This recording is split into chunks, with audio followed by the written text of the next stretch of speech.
Welcome to Real Estate Coaching Radio, starring award-winning real estate coaches and #1 international best-selling authors, Tim and Julie Harris. Real Estate Coaching Radio is the nation's #1 daily radio show for realtors who demand authentic, real-time coaching. Get ready for fluff-free, unfiltered, full-strength honesty about what's truly working to get you into action, helping others, and making money now in today's real estate market. Now to our hosts, Tim and Julie Harris. 3, 2, 1, and we're back. Julie, welcome to a day after our 29th anniversary. It is September 16th.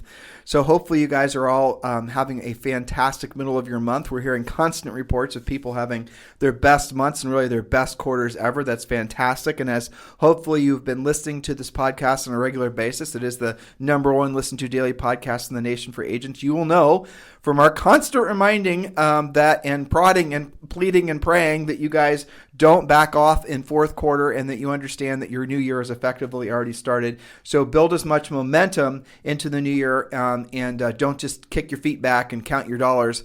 For those of you who are having great quarters, make it a great start of next year. That's how mentally and emotionally you should start thinking about your business, and then financially, the money will definitely follow. So, Julie, I know you had 9 coaching calls today. Yes. You had an hour-long premier coaching session. Mm-hmm. So what are you hearing from the front lines before we get back to our prepared material? Well, lots of interesting stuff. You know, strange, under the guise of strange things in 2020, strange byproduct of low interest rates and low inventory, lots of enthusiasm. I wouldn't have predicted this, but agents are starting to stack up contingent on home sale deals. And for the longest time, that's just not been okay. Nobody wants a home sale contingency, but it's starting to get accepted because the overall belief is that everything sells and you can go in and be contingent for like 2 or 3 weeks because the market has confidence that it's not going to be a problem. But what that's caused, and like virtually no agents except our very grizzled, experienced veterans have any idea what we're even talking about, contingent on home sale. Right. And stacking deals, one's contingent on the next, contingent on the next. I've been hearing this a lot. So I think that was kind of strange. And of course, we have lots of questions about things that haven't been going on. These agents are learning a lot of new stuff. Lots of just interesting things on the calls. Through the pressure of having doing transactions. I'll tell you what I'm hearing, especially all the agents that went after expireds last month. A lot of agents who listened to our expired Palooza, a week long training on expireds that we did on the podcast, is that the expired listing opportunity is counterintuitive in that you think because it's a hot seller's market, there won't be any expireds. But the reality is there's always expireds no matter how hot the market is. And a lot of agents, I had 2 calls today probably where people were really beating their heads against the wall unnecessarily about pricing. And so I'm going to give you guys a little secret. Pricing rules in a market like this, in most of your markets anyway, don't really matter. Because you can overprice something. Like the old rule is when you took a listing, expired, any listing in general, but an expired listing was either price, condition, or location as to the reason it didn't sell.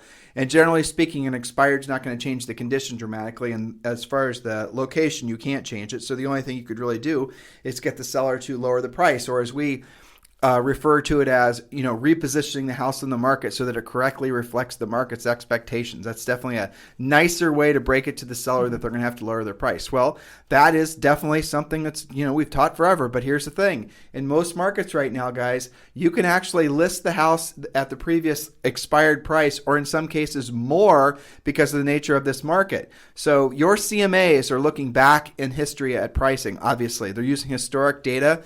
And some of you guys that don't have real depth or breadth of experience in the real estate industry, you're just going to fall back on cost per square foot. You're going to fall back on comps. You're going to fall back on all these things because you're, again, going to you're going to look at the pricing of a house not dynamically enough. So listen to your coach, or maybe we're your future coach.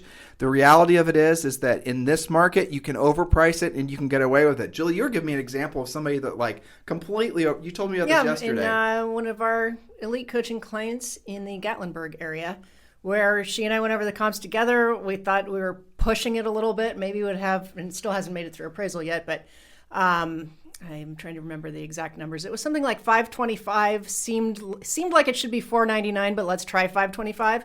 And competing offers drove it to 540. Yeah. So we'll see whether it makes it through appraisal or, at what level. But yeah, we're seeing a lot of that. So don't discount the power of scarcity. That's right. That's basically it. It's the FOMO thing, the fear of missing out. That's really playing. And guys, it's not just in not to say 500 is a normal price range, but another experience I had just this morning on a coaching call, a great coaching client who just listed a property for $30 million.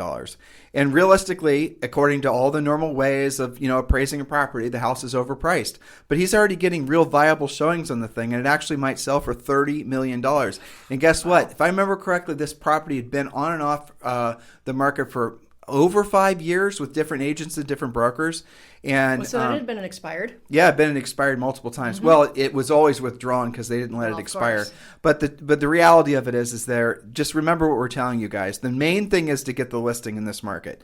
Just don't talk yourself out of the listing. Don't make it so that your CMA is the hill you're going to die on. Don't try to be right in these situations because there's an excellent chance when doing so you're going to be wrong. A lesser experienced agent who never has taken an appraisal class, who doesn't have a CMA fancy software program, they're going to tell the seller essentially a price that the seller wants to hear. And guess what? If that seller's motivated, and this market is extremely motivated, at least 90% of the country is, the property is going to sell even for a number on paper that might look like it's overpriced. So I'd say from my coaching calls today, those are the two prevailing messages. Don't lose it over going nuts on your CMA. Yep. At least in this market. Now, the points that we make about pricing now are completely counter to anything like a balanced market or a buyer's market. So you have to have some fluidity in your pricing brain and not talk yourself out of it and not to drag it out. I've had a couple of clients that lost the listing opportunity because they took too long. And meanwhile, the seller got offers from people door knocking them because there's no inventory. So you got to act with urgency and precision and flexibility. So like I said at the top of our podcast here, these guys are having to learn new skills to be competitive, sometimes against the seller themselves. But you were talking about expireds, and expireds, oftentimes it's price or it was the conditions that they were, marketing in, like maybe early COVID days where nobody wanted to go out. There are other, factors. One of our clients picked up a listing because the agent that the seller thought they were going to use didn't want to see his house and asked him to send pictures to her. Now, right? Like you can't make this stuff up. So sometimes it's because there's elaborate showing instructions or the pictures were terrible. There's something floating around about a $20 million listing. I think it's in California where it's all iPhone pictures and they just look terrible. Yep. Sometimes it can just be shoddy listing management. There's a lot of, who knows, right? It's really it's unbelievably difficult to know exactly where things are going to go in the economy. And here's the thing. It does not matter. Don't worry about it. It's not really what matters to you right now is you stay drilled down. You make hay while the sun is shining. You list as many properties as you can. You help as many people as you can, and you do your job. That's what matters. Don't get caught in all of the over-analysis about, anything beyond maybe 90 days. Because really, guys, at the end of the day, nobody has a clear looking glass going forward. We've given you our opinions as far as what the next year is going to be like, and frankly, probably for the next 3 to 5 years. And overall, there's a lot of uncertainty in the overall economy, maybe even in the global economy. But the truth is in the U.S. housing market, we see absolutely no reason for you not to be continuously incredibly excited and grateful for being in the real estate industry. Just today, just to sprinkle in a little, economic news, the Fed said that they're projecting there's going to be low interest rates, artificially low interest rates, someone might say, but who cares? An interest rate is an interest rate, right? Mm-hmm. For 5 years. So you're looking at essentially a market that's never going to have an interest rate problem. Now, you might have different, markets and segments of the markets, and, your local economies might ebb and flow depending on what employment's like. But the big, bugaboo that always slows the market down the fastest are rising interest rates, thus rising payments, and also, unfortunately, always when there's a rising interest rate environment, you also have the mortgage bankers who start to get a lot more stringent in their lending requirements. As long as, frankly, people can borrow money, the housing market's going to continue to boom, and we have the incredible, convergence of the baby boomers and all these different, generations of Americans that are rushing to either buy or sell real estate. Guys, you are absolutely in the right place at the right time as far as the overall market opportunity. So don't be fearful, even though you might hear negative economic news going into next year, especially because it's an election year. You don't, the whole thing. Just focus on the fact that your job is to be of service to other people, and the people of which you've chosen to be of service to are your real estate customers. So, Julie, before you get to your next point, I want to remind all of you, as our way of being service to you, we have created the free coaching program. The coaching program went live last March. We're not planning on making the program available for more than 6 months. But frankly, because we've had thousands of agents join it, we're going to continue to do it. So if you're not in the free coaching program, please text the word survival to 31996. Text the word survival to 31996. And when you do, we're going to text you back a link so you can join the free coaching program. So you're going to get a link. You got to click that link, and then you got to set up your username and password, and then you can be in the free coaching program. There's like 8 or 9 free books that are sitting there waiting for you, guides, including the Real Estate Treasure Map, Think and Grow Rich for Real Estate. Really fantastic stuff that you guys definitely need for the new year, even for now. And you also are going to be invited to attend the daily semi-private coaching call. So make sure you go ahead and text the word survival to 31996. Yes, so we've been doing the Harris Rules for Prospecting, and we're sprinkling some of those on you every day this week on the podcast. So we're on number 6. Oh, hold on. Are we allowed to say prospecting? Aren't we supposed to say? Oh, yeah, that's right. Lead generation. We don't want to wig anybody out. We have to say proactive lead generation. Proactive lead generation. Right. That's right. Your number one job in real estate. Proactively lead generating. Okay, so point number 6. Have the mindset of someone who actually wins. Zig Ziglar said, "You were born to win, but to be a winner, you must plan to win, prepare to win, and expect to win." Do you expect to set an appointment when you do lead follow-up? Or are you just, I hear this all the time, I got to get through my lead follow-up. Is that really the mindset of somebody who expects to set an appointment? Or are you just getting through it? You know, when you go to a listing presentation, do you expect that you are there to take the listing? Or have you fallen prey to the really terrible coaching that's been around and is, totally not acceptable? Oh, you should expect to take them about 50% of the time. You don't allow that from your kids. At least the teachers hopefully don't. That's failing, right? So have the mindset of someone who wins. And this gets back to one of my favorite Tim quotes, which is, do what you don't want to do when you don't want to do it at the highest level.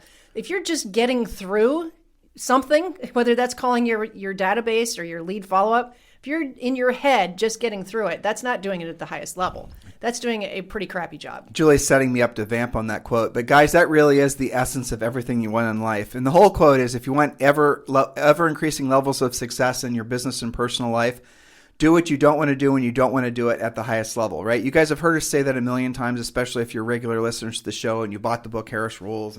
But have you ever thought about what the heck that means?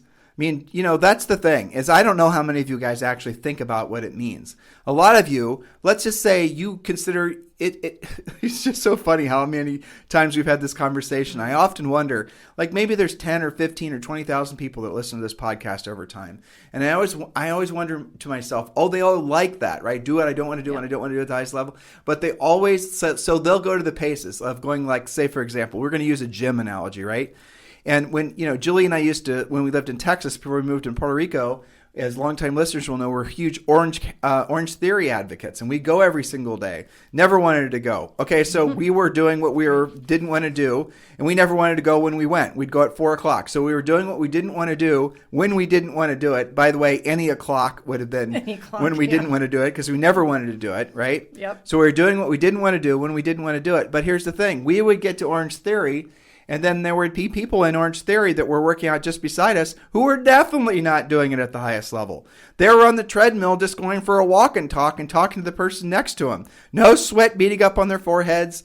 People would, ladies would show up with makeup. I suppose men too. I didn't look that closely. This is in the book, by the way, our story about Orange Theory. Yeah. Your point. But that's the thing, guys. How many of you are living these lives of essentially, taking half measures, right? How many of you guys are living these 75% or 50% effort lives?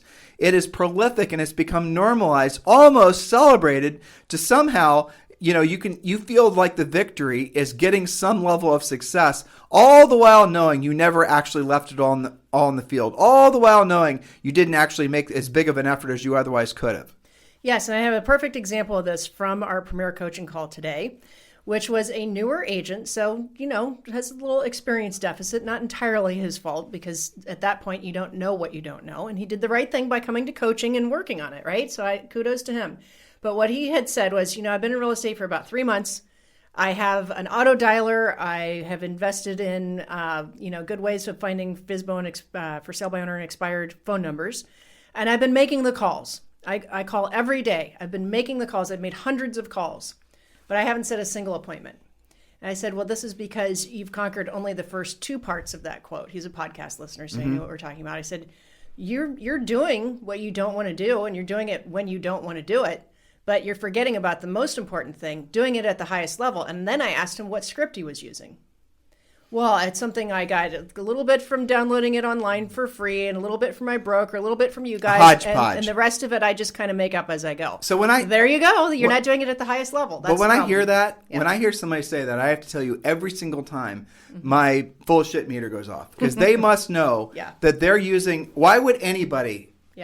Think that a script that they patchwork quilted together with no previous experience in sales, not real sales, 99% of agents have no real sales experience prior to getting a license, and then most of them, frankly, never learn how to sell either. And that's why it's not working. Right, and then they think that they can somehow put together a script that's going to work as good as something that's proven to work. So when I hear that, here's what I think. They're actually intentionally creating an excuse to fail. They must know logically that their patchwork quilt script is not going to work. Or at least it's not going to work as high, at any real meaningful level compared to if they use a proven script. That they're doing that intentionally so they always have an excuse. So they can always say to themselves, it didn't work because I need to tweak my script. Yes, absolutely. And I think to some degree, many of them believe that just doing those 2 things, if I just make the calls, it has to work. If I just do what I'm not, what I don't want to do. That's not going far enough. There's a sign on Zoe's wall that says, is this my best work? Yeah. And, I'm trying to get her to not just throw it together and just be done with it, because she's always anxious to, school gets in the way of play. She's 6.5, though. I know. It's okay when you're 6.5. But still, the thought is this my best work? And if I were to, and again, I have to give credit to this coaching client, because he told me he was going to record his calls and send me a couple of samples so I could help him, right? But if it's not your best work, how do you know? He knows because he's not setting appointments from it. But are you going to keep on banging your head into the wall? Or are you going to be like this coaching client who's getting help for it? It's Steve Jobs, right? So Steve Jobs in the book, there's a story that Steve tells. I don't remember which autobiography or biography it was. But the essence of it was his dad was teaching him how to paint a fence. And evidently this fence was going to be backed up to another fence. In other words, you couldn't see whether the back of the fence was painted or not. And his dad told him to paint the fence even on the other side that no one would ever see because, he said you would know whether it was done right or not. So even if the rest of the world doesn't know that you're half-assing it, you'll know that you half-assed it. And the cumulative effect of having half-assed it basically means that you'll start half-assing other things in your life. And the long-term, again, accumulation effect of taking a bunch of half measures means that you essentially, you never really amount to much in anything in life. And then Steve goes on to say when he started making, consumer products, he always would design everything so that even the parts that you didn't see, that you would never, and most users would never come in contact with, and all the computers and whatnot that he was responsible for overseeing being made and designed, he always made them so that even the parts you'd never see were the painted just on the front, just same as on the front side. And if you think about any great design, or if you think about any great business, or if you think about any great book, that's how they're designed, because people don't half-ass. And so it's interesting in a very profound way, because I don't completely understand it. Why do you guys why is there in society nowadays, why is it almost seen as a victory to hack something? Or a victory to half-ass something, right. Or a victory to shortcut something. Why is the mission not to do the real work? I can't intellectually understand that. It makes absolutely no sense because it goes against common sense. So why is it that so many of you, be introspective, be brutal on yourself. If you're saying to yourself right now, Tim, I'm not like that. Really? You're not? I bet you we could determine if you and I were talking right now on a coaching call, I bet you inside 10 minutes I could get you to, fess up to at least 10 things that you knew that you were half-assing, right? And look, in real estate, here's the blessing. You don't have to be good at maybe but 1 or 2 or maybe 3 things. That's it. Really. Guys, I'll give you complete permission to be terrible at everything other than proactive lead generation, pre-qualifying, and presenting. Yep. You can be terrible at everything else. You can never know how to work with a buyer, never know how to do anything with writing a description or taking a picture or putting a lockbox on a door or making a home brochure or worrying about your branding, your team, your logo, your websites. you're whatever, okay? You can be terrible at all that stuff. Just be good at those three things. I would add negotiating to that. Yeah, well, you could also say closing too. But really, the thing is even negotiating, Julie, we've had plenty of top producers who have their transaction coordinators who negotiate the contracts and then close the contracts. I'm thinking about like competitive buyer side, so you win for your client. Oh, yeah, that for kind sure. of thing. But, definitely. But yeah, I mean, really, it comes down to being able to do what we're talking about with our prospecting rules to, at will, create business for yourself. Right. Because virtually everything else takes care of itself. Yes. Right? You'll eventually be great at pre-qualifying, and when you figure out that you have to pre-qualify to have, good quality business. The business forces you to get better at other things along the way, assuming that you know how to generate leads in the first place. So I have another little thought for you. Why is that people think in business and life in general that they only have to be good at the things that they like doing? Okay? Yeah. I hear that a lot Built-in too. excuse. I don't like doing it, so I'm not going to do it. Yeah. I don't like doing it. I can't think of very many things in real estate, truthfully, that I like doing. There was maybe a listing appointment. I like listing appointments. I like competing. I like listing appointments when we were competing against somebody Yes. who was Me good. too. I didn't. But the rest of it, the whole mechanics of it and the back and forth of it and no. And it's just gotten worse since Julie and I sold real estate. That's why it's called work. Yeah, but so it's not called vacation. So to think you're supposed to be finding yourself and this is supposed to be, enjoyable all the time, that's not how life really is. If you're living the life of knowing that ever increasing long-term levels of success in your business and personal life come from doing what you don't want to do when you don't want to do it at the highest level. Don't forget the third part. Right. And so what you're removing from your essentially modus of operandi is the need to feel a certain way in order to basically get a certain result. The feeling a certain way thing is what betrays you ultimately. And again, this is a normal human behavioral pattern where you only really do things at the highest level or anything even reaching the highest level when you feel a certain way. Feel inspired, feel motivated, feel. The feelings are fleeting. And that's the thing that, if you accept that and realize that, then you're going to start feeling actually more motivated, oddly enough, because you're no longer waiting around or looking for some external motivation. Guys, there are billions, if not trillions of dollars every year that are made from selling people external motivation. And there's tons of coaches and trainers and self-help, all that stuff. It's all people that think that they have to feel a certain way before they actually take action. That is not true. The reason you think it's true is because you came up in an era where essentially everyone thought that was true. Everyone told you it was true. And essentially that sort of, pseudoscience guru message is what's become prolific inside the mindsets of so many people. But if you want to be, the problem with that is you're always again going to have the excuse for not really doing anything at the highest level because you're going to go back to saying, I wasn't motivated. I didn't love it. It's not my passion. I didn't some version of feel like it. I know. And my favorite, it's not my personality style. Not my learning style. Ugh, I know, it's so terrible. But you know what makes it worse is that they're in an industry where nobody's really keeping an eye on them. Sometimes I run into this with our coaching clients, and I ask them, if you worked for Tim and Julie Harris Brokerage, and it was a job where you had to show up, and I said that part of the job, in order for you to make fill in the blank, whatever their financial goal is, let's say it's $300,000 this year. This is a job that pays $300,000, but here's what's required. You have to make this many calls. You have to stay up on your lead follow-up. You have to maintain listing inventory of at least 10 at all times. Would you tell me that you didn't feel like it if it was a job?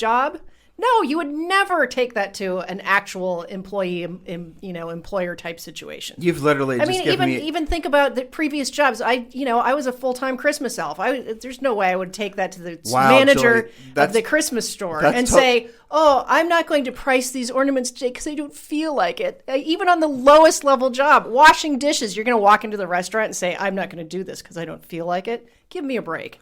Yes, folks, you heard Julie say she was a full-time Christmas elf, and no, She's not smoking anything. This is back when she was in college. Before she graduated, she worked at a year-round Christmas store, and we do have Zoe. Awesome. We do have Zoe convinced, and I mean this quite literally, that Mama was an elf. Still is still part elf, right? And she checks my ears for pointiness. And lived at the North Pole. Okay, these are all true things. Anyway, that slipped out. Sorry. Yeah, I know. That was totally bizarre, Julie. I know. What kind of miswiring is what? You're the one that needs caffeine today. I know, I definitely do. But the point is that real estate makes it worse because nobody's following you around. So you think it's okay to only do what you feel like doing. That's not acceptable in other situations. Right. What if you go to get on a plane today to go fly someplace and the pilot's just kind of having a down day? But the truth is, most jobs don't require people to be working at the highest level ever. No, that's true. You get away with, too much in a normal situation. When was the last time you went, and this kind of let's say pre-COVID, right? Pre-COVID, yeah. When was the last time you went someplace, be it any place, and you had an experience where the person that was providing the service, you can pick whatever industry, it doesn't matter if we were traveling someplace, where that person really was doing whatever they were supposed to be doing at the highest level versus just calling it in? Yeah, that's a good question. I can't think of one. Can you? I strangely, our old vet in Laguna Beach. Yeah, that's true. But Julie, that was 1,000 years ago, and that was ago. only a part-time vet. I know. So that was 1,000. I think our window guy that came, he followed up with me. He told me when he was coming. He told me when he was going to be late. He told me who was speaking Spanish and who wasn't last week when we had a window repair happen. But it's very, very rare. Usually you walk away going, God, that was a terrible experience. Or that was just an average experience. Which is why you notice when it's a good experience. Which is never, right? So the point being is the highest paid people in the world are the ones that are doing it at the highest level, whatever it is that they're doing, when they don't feel like it. They're doing it at the highest level when they don't feel like it. And you guys are in an industry where you can set your own pay scale. You can make as much or as little money as you want to if you remember that you can't be waiting around and thinking and treating yourself like you're some employee that's just basically putting in the hours so you can get the paycheck. It won't work like that. So really at the end of the day, guys, it really does take those three, action items, if you will, and take them to the highest level every single day with how you choose to use your time. And just keep things super simple. You really don't need to be very good at more than, Julie said it right. There's 5 things in real estate that get you paid: lead generation, pre-qualifying, presenting, negotiating, and closing, right? So there's those 5 things. But if you had to only be good at those 3 things, it's the first ones, because that's where the money is in the whole industry. And you can hire the rest if we're being honest, if you had to, or delegate it or use technology. But, it's what Jeb Blunt says in his book, is that people who are really good at this and are not all screwed up in their head, they think about lead generation all the time, every waking moment. They are fanatical prospectors because they're not messed up about this. That's right. And they know that when they do that, the quality of their business is better, right? When you generate, you don't have to tolerate. So in fact, it's all counterintuitive to what people think that only do it, if they feel like doing it, right? When you make yourself be great at it, you actually are buying your time back, because you're purifying your business, you're adding to your numbers, you're getting to your magic number of listings, and then you actually have the freedom. You have bought your freedom you're through more yourself. Efficient. You're more efficient. And in fact, the better you get, the less time it takes to do that, because and some of that comes with experience where you'll sniff out a good lead from a bad lead. But, the better you get at it, it actually becomes easier. That's what people don't realize. Now, I will say, after you get really good at it and you get very consistent at it and you get to the point where you're consciously competent, where you don't have to think about what you're saying and the results are very consistent, what happens then is you discover that your next problem is going to be fighting boredom, because you're going to realize your business is boring. Boring in the sense that you're taking listens consistently and making money consistently. That's the kind of boring you want. Your goal in your business is to make it boring. Yes, you do not want an exciting business. You want a boring business that's sort of like Julie and I, it's working at the coal mine. Every single day you put on your helmet, you put on your light on your helmet, you go down the coal mine with your pickaxe and your shovel and your bucket and your canary. And your pet canary, right? And then you're not allowed to come out until you basically are able to extract a certain number of poundage or buckets full of coal. That's the way to look at life in general, versus you put on your situation, you're going to go down the coal mine, you get down there and you're like, I just don't feel like it. I don't like coal. I don't like coal. I'm not in a coal mood. I'm not passionate about coal. There you go. You can prove that all of these points are right by following some of our coaching clients who are right in this zone. Something magical happens when I share with them that, since your number one job is to lead generate and to set new appointments every day, as soon as you set that appointment, you've done your job. Go do something else. I don't care. Because they close harder, they use their scripts more, they have more energy and enthusiasm. Define what you just said. So I have got a new coaching client, to what Julie just said, and his name is Dan, and Dan is doing a really good job. And here, Dan, if you're listening, I mean it sincerely. So here, I haven't told you about him, Julie, so you'll appreciate this. Yes. So he's followed the classic advice of burning the ships, right? So the old story goes, and this is actually historically true, but hopefully you guys don't pin me to the, for details on the actual historical nature of this. But the story goes, there was a Spanish galleon that hit some sort of, beachhead, and they were planning on invading this town that was some sort of, whatever. So it was a sort of a wartime situation. The Spanish galleon had taken months to get to this particular place where they were going to unload the ship, and the soldiers were going to go up and they're going to do their, soldiering thing. And they get there, and it turns out that the country that they were planning on invading or the whatever was completely fortified. Cannons, guns, tons of soldiers. They were absolutely underestimating the invading Spaniards were way underestimating how many people were going to be waiting on the beach, and they thought it was just going to be a cakewalk. They get there, they realize it's like 10 to 1 the number of people that are there, and so the sailors on the soldiers on the ship are going like, you know what? Screw this. We're gonna stay on this ship. You're gonna turn this thing back around, and we're going back to where we came from. So the captain said that isn't gonna happen. So what the captain actually did is he burned the ship. So the soldiers had no choice as to, they were either going to go down with the ship or they were going to have to go to shore, and they were going to have to do what they came there to do. And guess what? Historically, they did do what they came there to do, and they actually were victorious. So I'm telling you this story because a lot of you guys, what you do is you never get off the ship and you never burn your own ship. You create too many options for yourself, most of which are predicated on buying leads.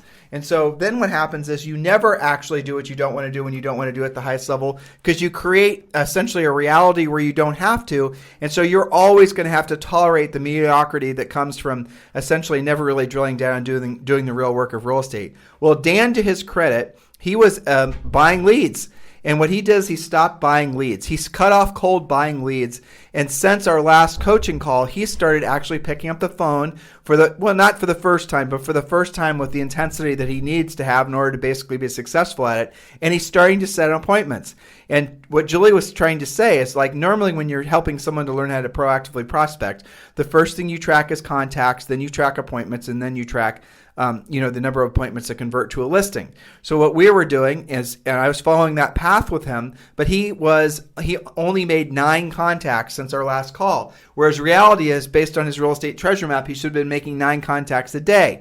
So he had all sorts of normal excuses, and he after a little bit of badgering on my part, fessed up that he knew he wasn't really doing the real work. He then recommitted to it, but I gave him a different challenge.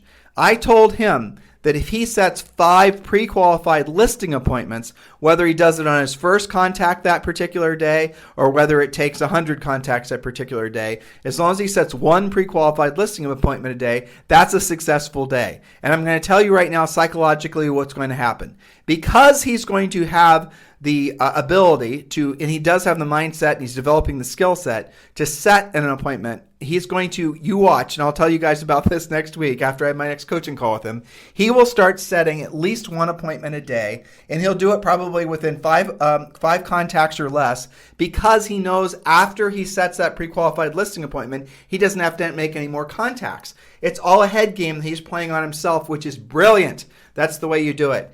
So his business, and the business that all of you guys should strive for, is set a listing appointment a day and take a listing a day. Will you do that 100% of the time when you're starting? Of course not. But can you work yourself up, and after maybe a few months doing it consistently, can you work yourself up to a point where you have the momentum where you're taking 3 listings a week? You absolutely can. We have hundreds, if not thousands, of agents that have been doing this consistently over the years. And so you guys got to seriously consider following in that same path, because that frees you up from all the things right now that plague your profitability of your business. So guys, listen, Julie and I've got to go. We have other Zoom meetings today. If you need us for anything, you can always text me directly at 512-758-0206. Text me directly at 512-758-0206, especially if you guys want to talk about being partners with Julie and I at eXp Realty. We're always interested to have that conversation with you. Text us directly at 512-758-0206. In the meantime, you guys have a fantastic day, and we'll talk with you on the show tomorrow.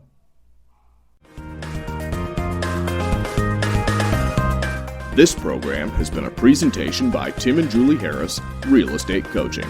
For more information on our real estate coaching and training programs, visit our website at timandjulieharris.com.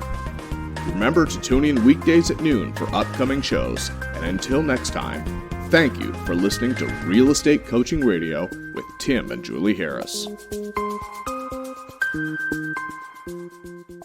This podcast is a part of the C-Suite Radio Network.